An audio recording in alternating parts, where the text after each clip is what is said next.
All right. Welcome to another episode of Be Fearless, except fireworks. Stop it. Oh, it's not. I thought we were changing our title to that. No, we're No? not. Oh, okay. We just have to make sure we don't do fireworks around Sarah any longer. Otherwise, we might have a similar reaction. We have been told that if you slow it down, if you put it in like slow mo, that it's even funnier. So if you haven't done that yet, go ahead and give that a shot, see what happens. Shut up. We've had kind of a lot of stuff happening over the last couple of days. We put our house on the market officially on Saturday. Today is Monday. We had an open house on Saturday. Had about 9 people show up to the open house. Families. And families. Families, yeah. Show up to the open house. And we had some private showings after that. What, 3 or 4? 4 private showings on Saturday. We had 4 scheduled on Sunday, 2 canceled. So we had 2 yesterday. And then while I was at church yesterday, I got a text message from Sarah going, "We have an offer. You need to call me as soon as you get done with church and you're heading home."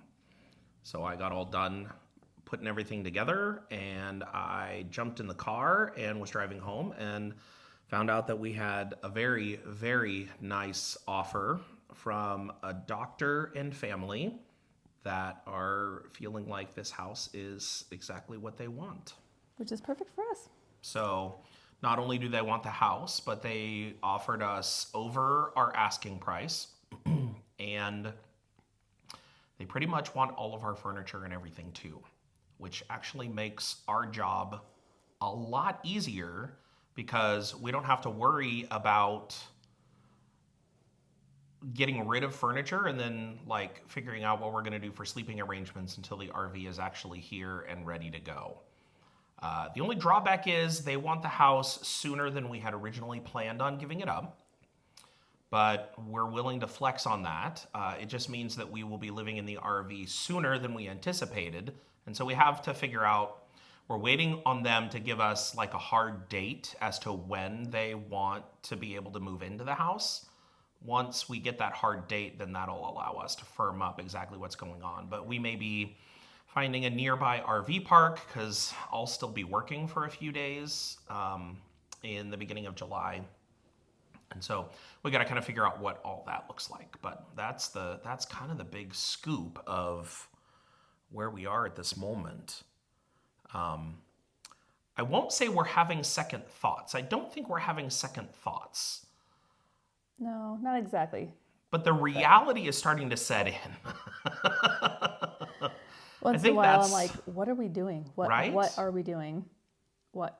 Yeah, I was getting ready to show or to take pictures of the house last week, and I was getting everything swept and ready, and I'm like, am I insane?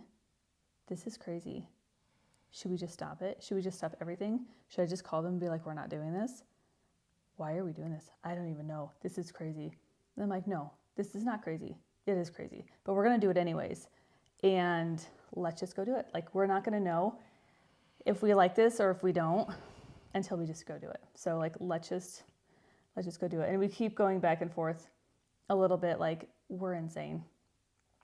Why are we giving up this amazing, beautiful house and property to go live in this 300 square foot, hopefully, Yeah, it's about that. And travel all around the country. We're doing all this research, and I'm finding these horror stories, and I'm like, what are we doing? And then I see all these amazing stories of people and all the places they're going and the things that they're getting to do and people they're meeting, and I'm like, you know what? This is going to be worth it. Hopefully we're gonna get to the end and we're gonna be like, that was totally worth it. I'm so glad that we tried and that we did. And even if we don't like it and don't love it and we just end up doing this for a year, I don't think we're gonna look back and say, I wish we hadn't done it. I think we're still gonna be thankful that we tried, and we did a hard thing and a scary thing. So, but there's still times where we're like, what are we doing? And our girls are going through the same thing. Hannah last night was hardly able to sleep because she's like, I'm just worried and I don't even know what I'm worried about. I'm like, I get it. But Hannah is also our worrier. Like, Yes. she's typically the one. If there is something to be worried about, whether it's her responsibility to worry about it or not, she's going to be the one who worries. That's just a part of who she is. So, we just keep trying to talk through the process. We're, in a lot of things, we're pretty open with our kids about what we're going through and the struggles that we're facing. We don't try to have them bear those burdens, but of course they overhear mom and dad talking about stuff. And, it's not like I'm super quiet when we're having conversations or anything. You're never super quiet. I can be. No. I always know where he is at church or any function. Always know where he is. I can hear him laughing across the entire sanctuary. But they hear conversations that we have, and then of course that stirs questions, and they come and ask us, and we let them know, hey, it's really not something that you should be worried about. It's okay. We have it under control. There's just things that, work that we have to do to move towards this goal, whatever the case may be. Try not to worry about it. But I mean, ultimately, we can't control whether they worry or not. We have to help them kind of understand and cope with what it is that's going on. Yep. But ultimately, they have to be the ones who figure out how to do that, how to handle that information, how to process that information, and how to be okay with whatever it is that's going on. But we're also coming alongside them and helping them learn how to cope and learn how to process, and learn how to talk through their emotions. And we're actually going through a really good book called From Worrier to Warrior. And it's been great. It's for kids and teenagers and young adults. It's a great book, which I highly recommend. We're only halfway through it right now. Just talking about like what it means to worry and what it looks like in your, physically, and then how to, what are some techniques to overcome worry and to face it. Because if you can face it, then you can overcome it. And when you don't talk about it, and when you just hide it, and when you run away from it, it gets bigger. And so we're really talking about that every single day during our school day. It's one of the things that we're reading through and talking about. And so I think this is going to be good for them, because we are all having to face our fears and our worries, and we've got a lot of them right now. But I'm like, we're not doing this alone. We're doing this together. We're doing this with God. And, we were even talking today, Hannah last night, I said, did you pray about it? She's like, no, I didn't pray about it. And I'm like, that's the first thing you need to do. God's right there. You could just pray about it. And, you can come get mom. And she's like, but I didn't want to wake you up. You might not be like loving it if I wake you up. I'm like, yeah, no, I might not love it, but I'm still here. I'll come and I'll sit there and talk to you and give you a hug and let you know that I'm here and we can talk about it. And then I'm like, then I'm going to go back to bed. So it's, just helping our kids work through this stuff, because they're like, we're the ones working through it. We're the ones planning everything, but they have to work through this stuff too. And so, I'm looking at all these, Facebook posts and YouTube videos with families going, and they don't really talk about the kids very much, but the kids are a huge part of this. And they've got a lot of feelings and a lot of emotions, and they're trying to wrap their heads around, what does this look like, and how do I fit in, and what am I going to do, and am I going to make friends? And we're planning on stopping in all these people's houses, and they're like, well, they're your friends, they're not my friends. And I'm like, okay. So I'm able to pull them up on like my phone, and they're like, okay, well, this is, the first people's house we're going to stop at, this is what she looks like. And this is who they are, and we've been friends with them for a really long time, and even though you don't know them right now, you're going to get to know them. And we're also going to be meeting new people. All of us will be meeting new people, and it's okay. And we're going to be getting better about meeting new people, and that's okay too. So just helping them work through those fears and being able to just go with the flow too, because like Chris said, Hannah's not real good about going with the flow and just not having everything laid out. She's worried about like where we're going to be at Christmas time. I'm like, well, I don't actually know where we're going to be at Christmas time. I'm hoping to have a job and working in Southern California. But I don't know exactly where that's going to be. It could be 12 hours away from our family in Santa Rosa. It could be 4 hours. I don't know. We're just going to have to wait and see. So some of it we're winging it. And we just can't plan that far ahead. And that's hard. It's hard for kids. It's hard for us sometimes, but we're learning to just let go and let God just direct our paths and let him. It's always the unknown, I mean, that's the hard part, but you have unknown in every single part of your life.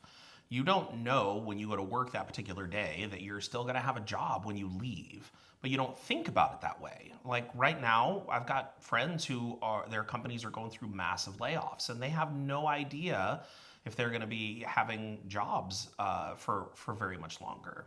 But I mean, the unknown is always there. It's just the times that you sit and think about the unknown that you begin to worry about it. And we're trying not to worry about it. We're trying to face the unknown, planning to the best of our ability, but understanding that ultimately we don't have control over everything that's going to happen. And we have to be willing to go with the flow, and we have to be fearless as we move towards whatever it is that's going to happen. What is it? Adventure is calling and I must go. Is that one of your favorite statements? So I mean, it's kind of the be fearless part. It's easy to say, it's harder to put into practice, but it's something that we're trying to work on. And we're hoping that by our kids getting to see us moving forward into the unknown. Oh, see, there's a Frozen 2 reference right there. As we're trying to move forward into those unknown areas, that we are doing it not hiding fear, but not allowing the fear to be the primary thing, that we're trying to do what we can to prep for. Ultimately, what we want our kids to learn is that, yeah, the unknown can be scary, but it exists in everyday life. You get into your car, you think you're going to the grocery store, but you don't know what's going to happen in that trip. That's all unknown. We choose not to be afraid of it because it's routine, but it's when we break outside of those routines that the unknown starts to concern us. Yeah. And one of the things, like we've done a lot of prep work, getting ready for starting on this crazy journey. And one of the things that we did was went to our financial planner, and I told her, I said, I don't want to be stupid. And she looked at me, she laughed, she goes, that might be the best the best quote that someone has ever told me. She said, I don't want to be stupid. She goes, I'm going to write that one down. That's the best client quote I've had for a long time. And I said, well, I said, we don't want to be stupid. So make sure that we're not going to be stupid here. So we went through all the things, and she said, you can't get rid of all the risk. But she goes, look at your highest risk that you're going to have. A major medical issue that comes along, your rig breaking down. Look at all the high risk factors, and what can you do to minimize the risks, and really setting aside an emergency fund to deal with those risks. And so she said that's what you have to look at and try to minimize those risks that way. So we've gone through and we are setting aside a pretty hefty emergency fund, one to cover the RV if it breaks down, one to cover our pets if they have injuries, one to cover us in a catastrophic emergency, and then one for like an additional 3 months supply of funds if we get to the end where I don't have a job and we have gone through all of our stuff for savings. So we have an additional 3 months supply of cash so that we're good to go. So we've got all that planned out, and she's like, that's really what you need to do, and make sure you've got your will filled out. And we had already just done that, actually. Yeah. So we did our trust to make sure our kids are going to be taken care of. If both of us were to die and something that happens, which you never know. So we filled out a trust, we filled out the guardians for our kids, and living wills and a pour over will. We just went to the bank and had our bank converted, or put the trust into the bank, or the bank into the trust. Bank into the trust. Yeah. Sorry, I'm getting used to all these turns and stuff. All these things that we have to think about now because you know what? We are adults and this is the stuff that adults are supposed to think about. And we probably should have thought about this years ago No, as far as like the trust and all We that's did. concerned. We already had a trust, but the last time No, we made had a trust- will. We No. never did a trust. It was a trust. I went back and looked at it. Really? Yeah, it was a trust. Wow. I know. Apparently we were ahead of ourselves, but didn't realize it. We just didn't follow through like we were supposed to. Thankfully, nothing happened, so it didn't matter. But Hannah was 1 when we did it, and she's almost 15 now. Mm. So we got that done. We are getting Becca her driver's permit. She just took the test and passed it with really high score. she has what 2 behind the wheel lessons left, and then And we can go get her then we have official to. permit.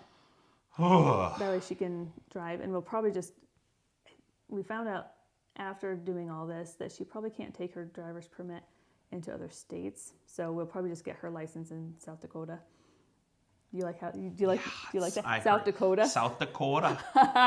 I'm already getting an accent, and I haven't even lived there yet. So we're working on that. What's some of the other stuff? We're getting our dogs. We went and took them to the vet and got the complete physical with them. Got all their shots up to date, so they can be out and about and make sure they're completely taken care of. We're going to get them pet insurance, and our little dog has not been microchipped, so we'll get him microchipped and get them both up to date, or like get the home again stuff, so that if they get lost, we can find them easily. What's some other stuff we've done? Oh, we got our passports. So Chris already had his passport, but the girls and I haven't had ours. And we would love to go to Alaska at some point. But Becca, well, I guess with a driver's license she could, but we couldn't at that Well, moment. not go necessarily. across We into don't the know. States. South Dakota may not have an enhanced driver's license that would allow you to cross the border. True. Because it's not a border state.